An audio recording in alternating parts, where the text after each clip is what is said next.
panelists up to your chairs. Okay, we have this all laid out for you, and I'm going to move a few things around so everybody can see folks.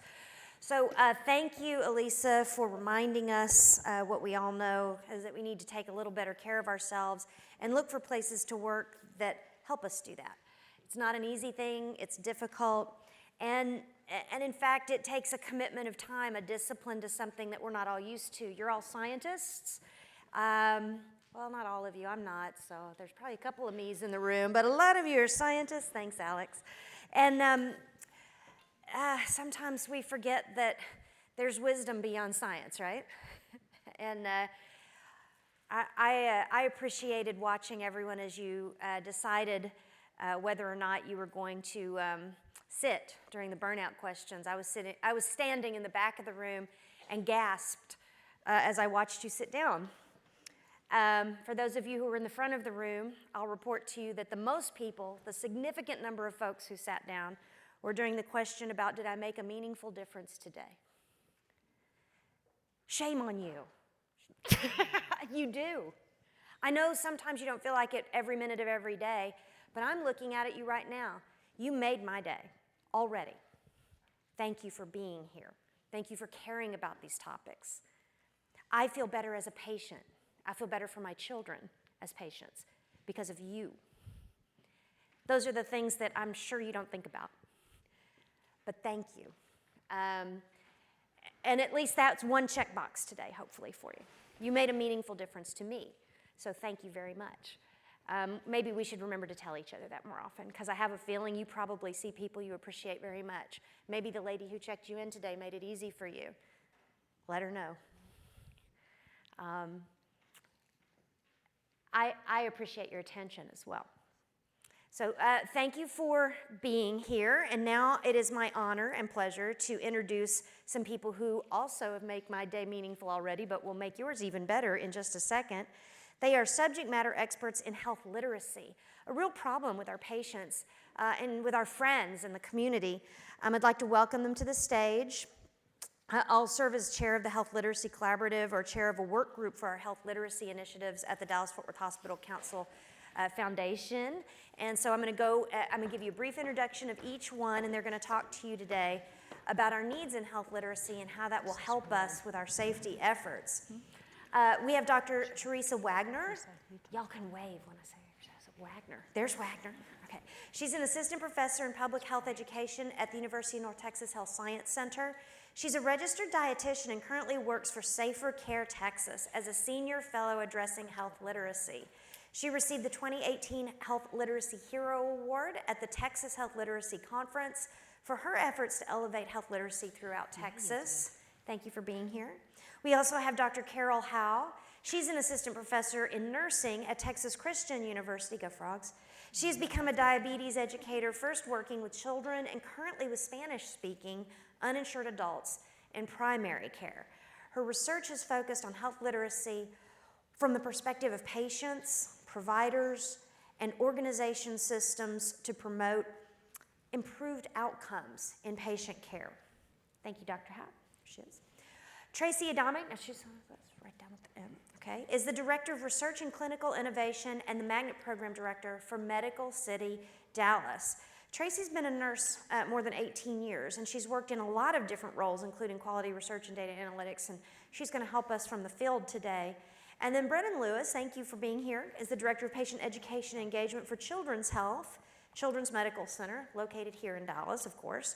She chairs the Health Education and Literacy Committee, our HEAL committee, and is responsible for the operations of the Get Well Network Interactive Patient Care System, which we'll learn about today. She's passionate about patient and family engagement and works to ensure that the patient-family voice is presented throughout children's health during people's encounters with the system and with the providers. So please help me in welcoming these four experts to talk to us about health literacy today. Thank you, ladies.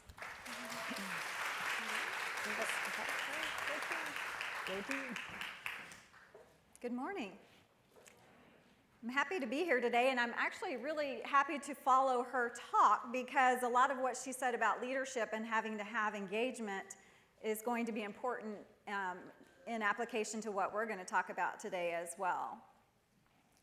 So First of all, while we're here, is we developed a collaborative, and I want to tell you a little bit about how that came to be. So I have to tell you a little bit about myself in that I went back to school to get my DRPH late in life after I had had a long career as a registered dietitian. So I had clinical experience, but my last 10 years as a registered dietitian, I was a spokesperson for the National Dairy Council. Well, when I went back for my DRPH in public health, I ended up working for a professor who had a health literacy grant. And I loved it because I was like, this is the perfect marriage of my clinical background and my communication background. And so I really got interested in health literacy. Well, when I had to choose a residency, there was no place that taught health literacy. So I made up my own and went down to Austin to study at the UT Center for Health Communication and the Literacy Coalition of Central Texas. And I was hired by the Literacy Coalition of Central Texas to be the director of health literacy. But I soon found out that in the state of Texas, there was no organized effort towards health literacy and no funding for health literacy. Literacy is very well funded, but not health literacy. So it was a struggle to keep my position funded, and I was having to charge entities to do health literacy work for them and with them, even though I knew it was the thing to do and they knew it was the thing to do. It soon became too much to keep that position funded. So I came back to UNT Health Science Center, where my degree is from, and started working there as an assistant professor. But we also house Safer Care Texas, which is the state-funded Patient Safety Institute.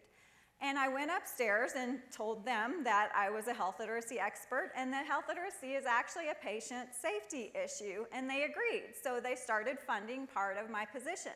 So I've gotten to do a lot of health literacy work under Safer Care Texas.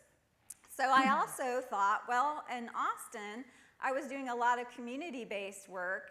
But how was I going, because the traditional definition of health literacy is that it's the patient's ability to understand health information and find it and use it. But we know that healthcare has become so complex that it's really very difficult for a patient to do that on their own, and that we as a system, and this is why I love her talk, need to make it easier as well. So I thought to myself, well, how could I make a systemic impact and the most impact in health literacy working in my small world?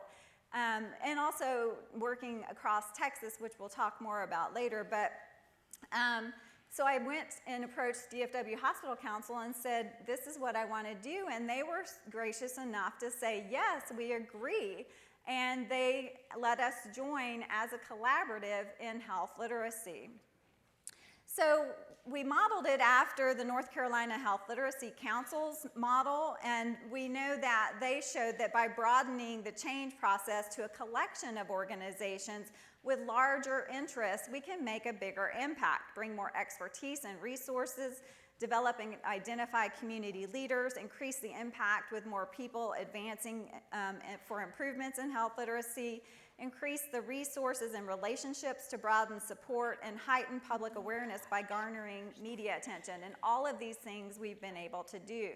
So our vision was to build a health literate culture in North Texas and hopefully the entire state to reduce preventable harm.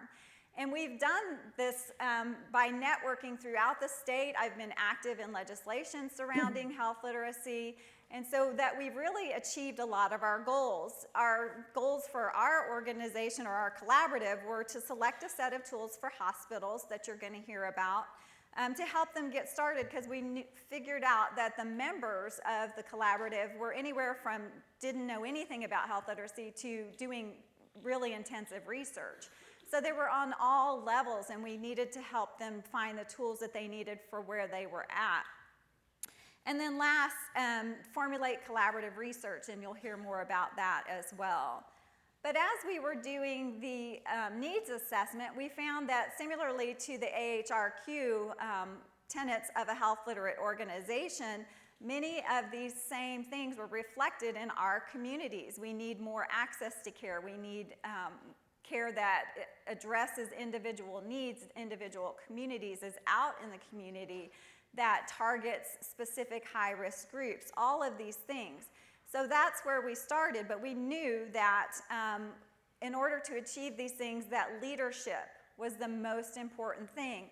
And most of our members are actually the people that are the hands-on working with patients people that are frustrated because they see the health literacy changes that need to be done to help people understand, but yet it's not supported by the system of their hospital or the culture of healthcare in general. So through the collaborative, we've actually been able to reach these higher level people that have more of an influence on the culture of health literacy, not only in hospitals, but across the system. And we offer tools and information across all of the DFW Hospital Council members. We have some members that have been very dedicated and attended all of the meetings and are well invested, but it's open and free. All the information, all the services that we offer are free to the membership, and you're able to get health literacy advice and assistance. So as we know that, health, like I said, health literacy is a patient safety issue. 75% of readmissions can be prevented, and 75% of those readmissions are actually related to communication. So you can see that that builds a case, not only in terms of patient safety, patient care, well-being, all of those things, but also dollars in the end. So in order to achieve our objectives, we've done all of these things. We've built this committee structure and achieved all the goals that we set out to achieve. And this is our structure. You can see I'm actually the chair, and we have a DFW Hospital Council representative that sits on our collaborative. And then we have our three esteemed co-chairs, which have been really beneficial to be able to meet because we work well together as a research team, and we've been able to accomplish a lot along with all of our other members. And our other members all sit on committees within DFW Hospital Council. So we're on the Patient Safety Committee, we're on the Community Health Committee, so that all of them have a health literacy view in their workings. So the bigger goal is to develop a culture of health literacy throughout not only North Texas, but the state of Texas. And to do that, we have to not only address the health system like we've talked about, but culture and society, and then the education system to have good healthcare outcomes and reduce costs.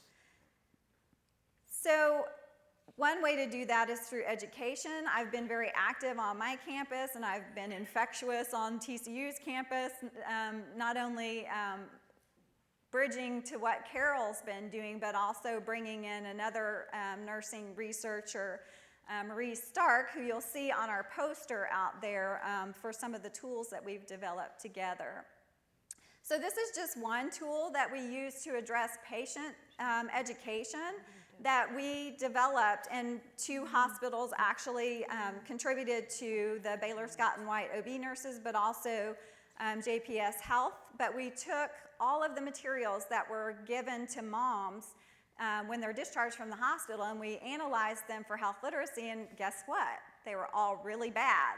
And so we're like, well, no wonder moms are dying, so, or don't understand like when they need to seek emergent care. So we boiled all that down and had it tested not only by moms themselves, but community health workers, OB nurses, all of these different entities, and brought it down to a very health literate level. So on the poster out in the hallway, you'll see that you can scan the QR code and pull up the app that's actually available. This is the inside of the brochure, and you can see how it just shows them like where all of the different symptoms could occur and really explains them in very plain language.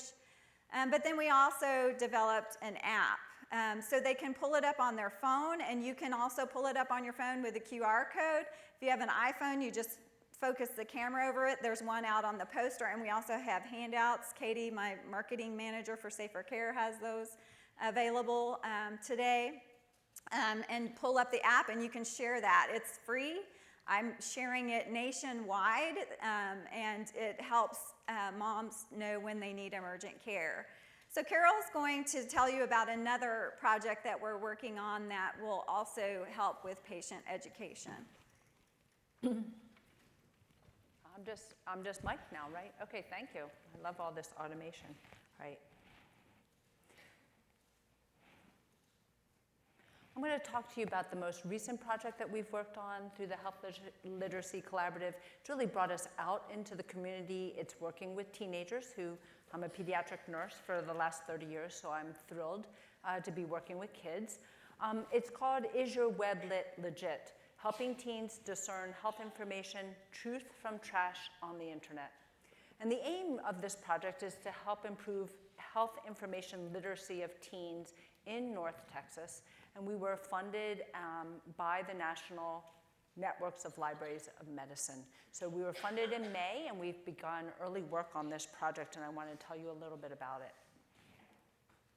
So there's a lot of evidence of need of this work with teenagers. Teenagers have a lot of identified high priority health issues. The CDC as well as adolescents all agree that sexual health issues is of concern, substance use, violence. It ends up that 1 in 3 teenagers are involved in a violent, either emotionally or physically abusive relationship, and there's also a lot of concerns about mental health.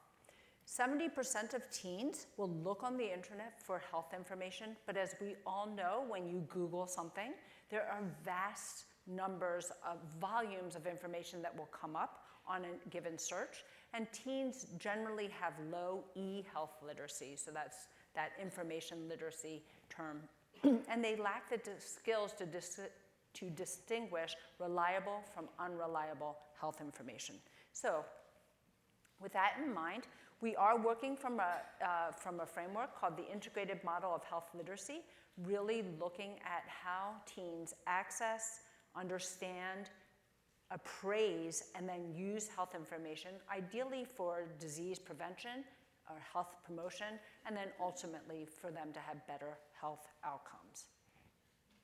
So the goals of our Web Legit project, we have 4 main goals. The first is to have teens be able to locate and understand reliable health information found on the internet.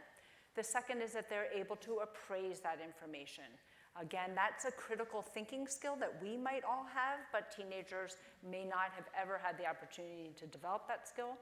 We also want them to be able to effectively apply the information they find to make a health decision for themselves. For example, deciding on whether they can treat themselves through self-care or whether they need to seek professional help. And then the last is for teens that make the choice that they need professional healthcare consultation, that they actually know how to actively participate in that consultation. So we will be teaching them the Ask Me 3 program, which I assume some of you are familiar with that. The Ask Me 3 program is that all healthcare interactions, patients should always ask 3 questions. What is my main problem? What do I need to do about it? And why is it important for me to do that?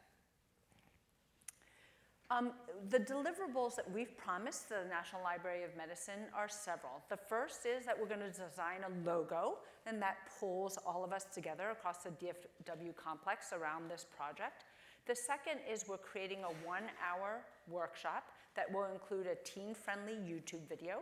It'll have PowerPoint presentation so that we can use that to guide discussions. We'll have print materials to be able to hand to teens that will summarize what we talk about during the workshop. And as well, the National Library of Medicine really asks for a rigorous evaluation process. So we'll have teens return demonstrate that they can locate and appraise a health information website.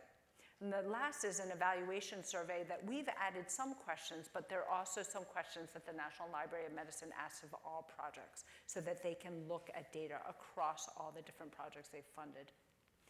To increase sustainability, we have created this project as a train-the-trainer model. We have been very fortunate to have an uptake within the community. So we have multiple community partners through the Dallas, Tarrant County, and Denton counties. And we are partnering with schools, libraries, the Fort Worth Museum of Science and History, Boys and Girls Clubs, a lot of different venues where teens naturally gather, and the personnel at these venues work with teens regularly. So that train the trainer model, most of the funding is going towards our community partners to get trained in the workshop, to give input into the development of the workshop, and then to also provide the workshop to teens. We also have a whole aspect that's involving social media and the implementation of that. So I wanted to give a brief overview of what we've done this summer since we got funded. We've started doing some focus groups at both the Boys and Girls Club as well as Cook Children's with the Youth Advisory Council. And those focus groups, the intent was to get some feedback on a logo, to get the logo developed, as well as getting YouTube video ideas from these teens. Excuse me. So the first was our logo design. Gabby is a junior nursing student that is minoring in marketing at TCU, and she jumped on board and wanted to work on the logo. So when she read the project proposal and created version 1. And as you can see, version 1 would be very familiar to probably all of us in the room. It's icons that we frequently see in healthcare. But teens really gave feedback that said, well, we really think about looking for information as our phones. So you can see that came up with version 2. And still, teens didn't really like the head in the middle with the brain. And so it led to version 3, where you see a silhouette of two boy and girl teens with their phones. The teenagers gave feedback saying, we love the different colored hands. And one teen was very blunt and said, that means there's no racism here. But they had some concerns about the white background. They didn't like that. They didn't like the phones were different colors. They said, my phone is not all different colors. And so it led to version 4, right? So the teens were very, very blunt with us. Version 4, they looked at that, and we started at the top. What do you think of the web lit legit? And then they said, you know, we don't actually ever write in cursive anymore. So is that, and somebody said, is that what cursive is? All right, and then the second, they said, they looked at the silhouettes, and they were very quiet at first. And then a teen said, you know, the noses are a little pointy, and the hair, I'm not sure about it. And then another teen said, you know what, they're so obviously Caucasian. Is there a way to make it so it's a little bit less, so it could be a teen of any race? They also said, look, the web lit legit, we still don't know what that is, so a teen said, why don't you add a hashtag? Okay. I know, don't you like it, right? I could never come up with this. And they also did ask, how come there's not information on the 2 other phones? So Gabby reassured them and said, I'm just trying to make sure you like this before I do all the work to put it on there. So here's the most recent version. Isn't this weird? The slides come out different here. Okay, so here's the most recent version. Blue background, web lit legit, no cursive anymore. Hashtag no truth from trash. You can see the silhouettes have changed a little. The hair, the noses are a little flatter. It is more racially ambiguous. The phones all have information on them now. They're all in white. But then the last bit of feedback was, so that's a G there, but that's like a fancy G. Could it just be a regular G? And then the last was, they're all mental health problems. Could you make 2 of them physical problems that we might look up, like headaches or asthma or something like that? So we're just about done with the logo. Wait, why is that funny? I don't know. Okay. All right. The last we asked for their feedback on creating a YouTube video. So we had adult resources that were developed by Medline Plus, which is National Libraries of Medicine, as well as NIH. They're adult information, really as dry could be. We showed it to the teens, and then they said, okay, this is what you have to do. Make a YouTube video, make it short, 1 minute and 30 seconds, maybe 2 minutes. Humor is always good if you can add it in. We love celebrities and sports heroes. An animated character that maybe sits and talks and gives feedback to somebody as they're doing a search. They thought that might be a really good idea. And then one team was very, very reflective and said, YouTube videos that teach me something, there's always summarizing points at the end. So I watch it, and then there's a summary of this is what it all said. So that was all very helpful. So we plan to launch in October in honor of Health Literacy Awareness Month. So look forward to our launch and see our logo and our YouTube videos and all that out there. All right, thank you. Turning it over to Brennan. Push this. It's the green button. All right. Maybe. It's the green one. Oh, that green one. There's two green ones. That green one.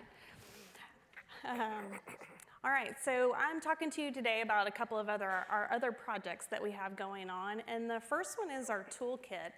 And so we recognized early on that we really needed to be able to put tools out there together, and so we were each health literate experts in our own organizations, leveraging different tools and resources that were out there. But one thing we uncovered is that you really have to go out and search for yourself for all of these tools, and there's not really one place to put them. And so we formed a subgroup of our collaborative members from Children's Health, Texas Health Resources, Baylor Scott and White, UT Southwestern, UNT Health Science Center, and Texas Christian University. And I'll never forget, after our first meeting, we recognized even individually, we were all in very different places in our organizations.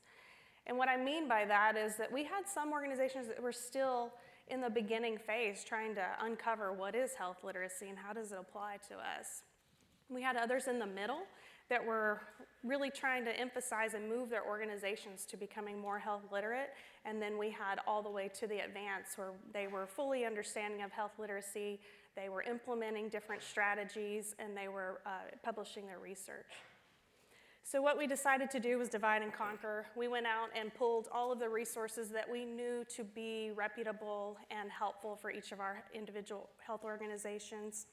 And we used Dropbox initially, just to organize all of our resources into one place, making it super simple for our members of different healthcare systems to access. And one thing we realized really quickly is not a lot of people can access Dropbox at your healthcare organizations.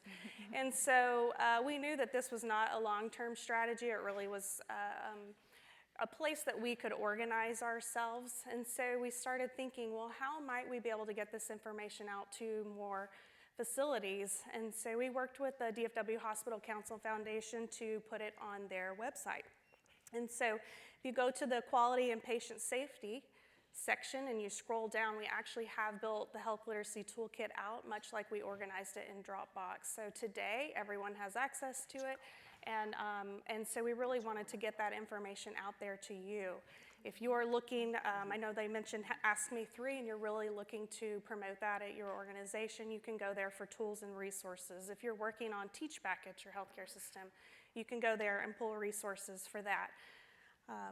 So I took it a step further because I don't know about you, but I know that the clinicians I work with are not going to know to go to the DFW Hospital Council Foundation website each and every time they want to look for resources because they're used to finding them internally. And so what we did was built out our health literacy toolkit within our own organization. So this is from Children's Health. Under safety and quality, you can see you drop down to the patient education section, and off on the left-hand navigator, you can access the health literacy toolkit there. So we, much like the Dropbox, much like how we have it organized at the DFW Hospital Council Foundation webpage, we also have organized it here. And so one of the things that we're working on now is it's there, it's available, and so continually working to promote this and let our clinicians know that we have access to this.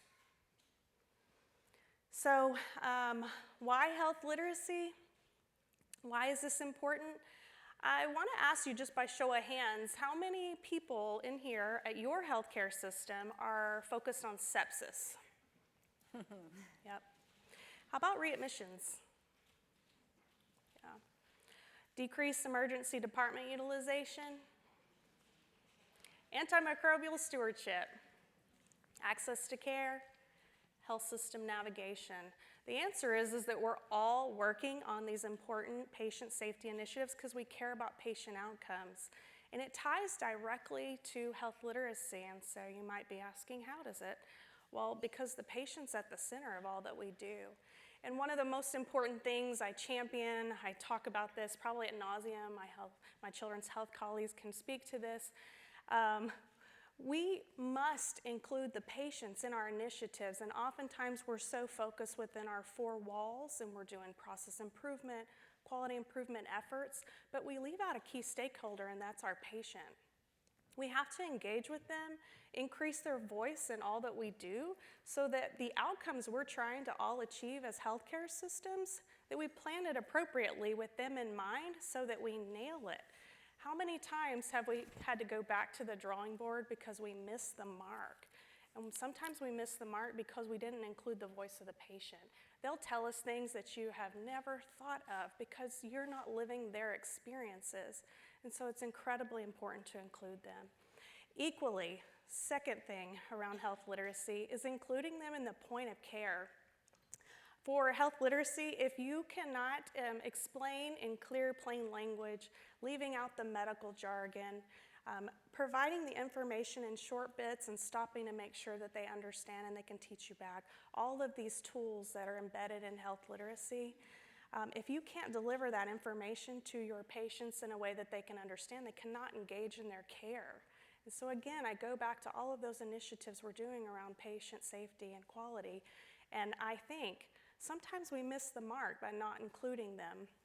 And so the message really is health literacy is key to our patient safety efforts.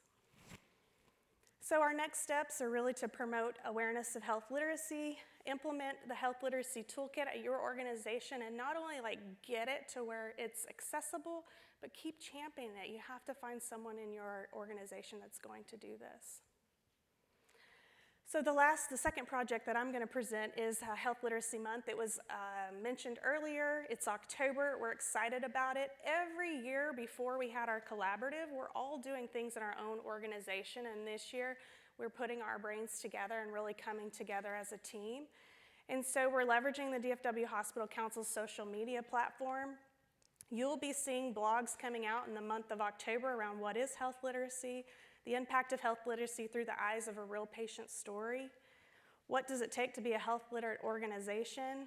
We'll introduce the Weblit Legit that you just heard about, and more about the Health Literacy Collaborative. And one of the things we're really going to promote is plain language messaging. So how do we get rid of that medical jargon? So we'll be promoting a friendly competition, so you can send in your pictures from your various different healthcare organizations about what words are you going to leave out so that our patients can truly understand about their care. So join us. The DFW Hospital Council members repost all of these blogs at your respective healthcare organizations. We're really trying to promote a collaborative messaging around health literacy. Thank you. I'll turn it over to Tracy.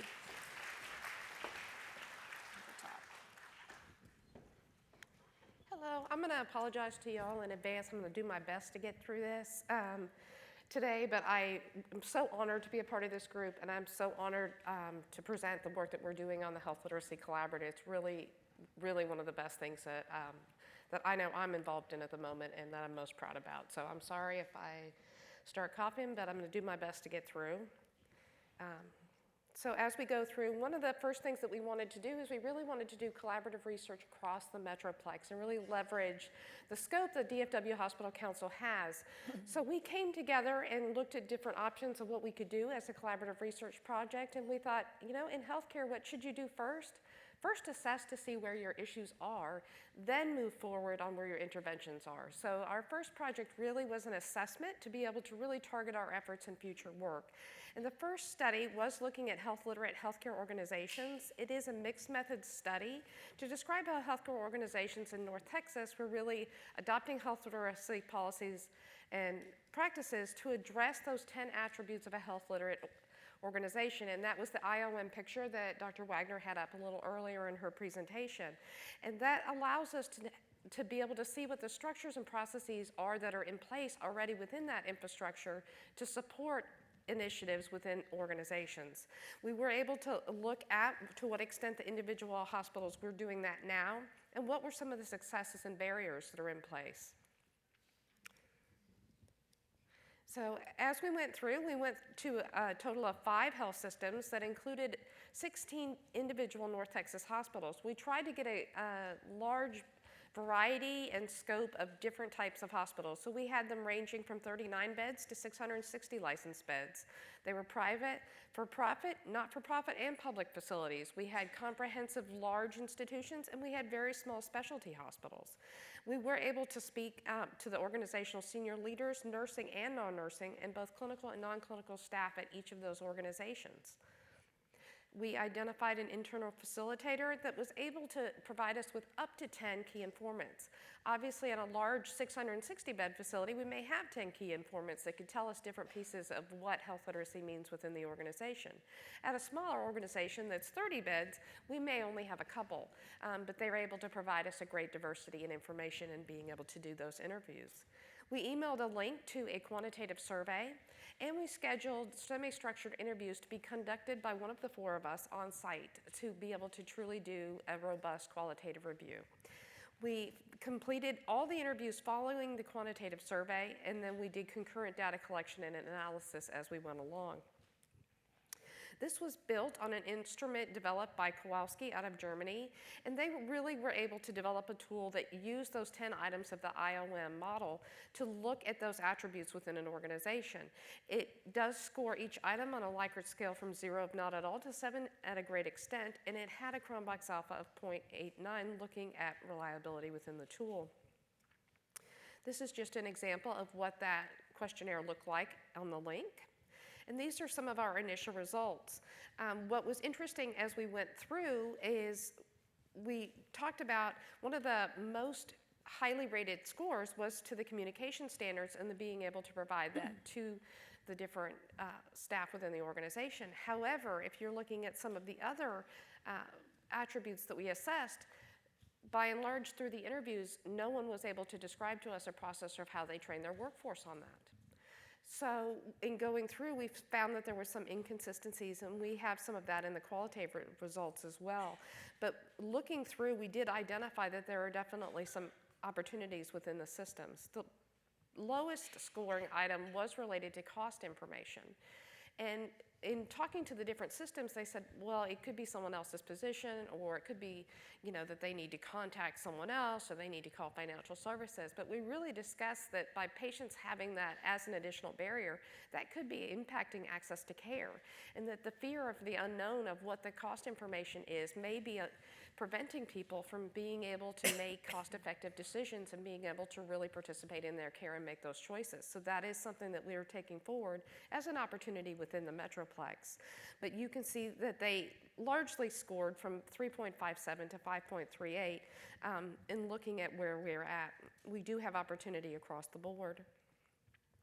In doing the semi-structured interviews, we may give them an example of just asking them what quality improvement projects their hospital has been involved in related to health literacy.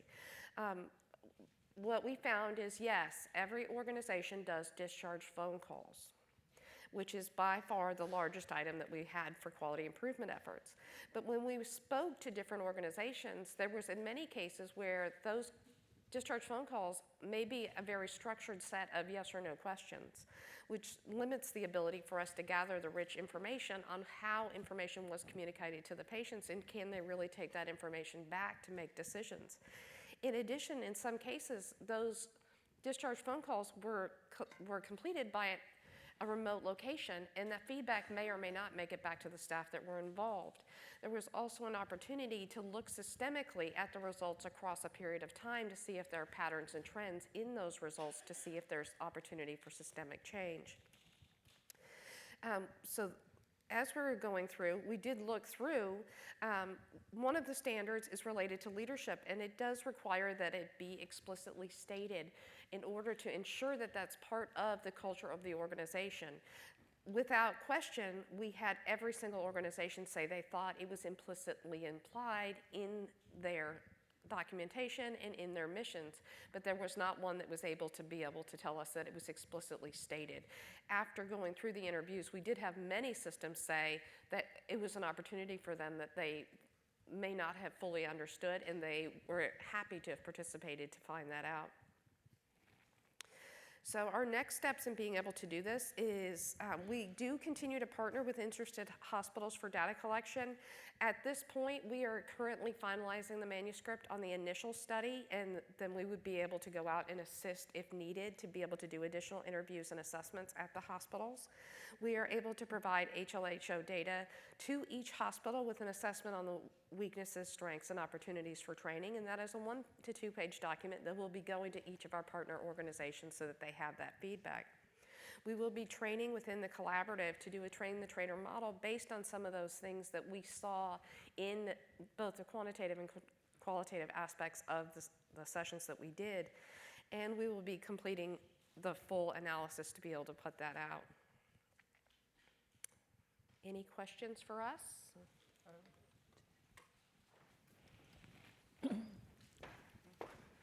So as you can see, we are a very active collaborative. We've done a lot of work, and we've developed a lot of tools to help healthcare systems be more health literate. I'd like to invite you, whether you are a member of DFW Hospital Council or a community partner, to our next Health Collaborative meeting, which is September 29th at 1 p.m. at the DFW Hospital Council offices. And then also, I'd like to invite you to attend the Texas Health Literacy Conference, which Safer Care is a co-sponsor of this year. So really have made a lot of efforts to bring Texas together around health literacy and build enough momentum to where we can get either some legislation passed in the state of Texas, or at least I have been a part of the movement to get health literacy into the state health plan, so that's a big win. But we really want to continue these efforts to have Texas be a state with a culture of health literacy. So thank you. If there's no questions, our contact information is here. So if you would like to learn more about the collaborative, feel free to contact any of us or Patty at the DFW Hospital Council Foundation. Thank you. Thanks so much, ladies. This is wonderful. Really appreciate it. Thank you very much. Well, and Alex will take your mics off you. Thank you for doing that. We all get mic'd up, and just so everybody knows, girl mic up is sometimes different than boy mic up. So there's zipper things. It's a thing. So thank you for your gracious acceptance of being mic'd. We are at a half-hour break. Please visit our sponsors. Remember the stamps, and there's presents. Just very quickly, at 10:15, we will begin our breakout sessions on time, right at 10:15. Our National Patient Safety Goal Suicide Prevention is right next door in ballroom E through H. And then the Cybersecurity and Patient Safety meeting will be in meeting rooms 1-4. So numbers for cybersecurity, of course, letters for suicide prevention, and please take all your belongings with you because they're going to set this for your lunch while we're in our breakouts. Thank you so much for your attention.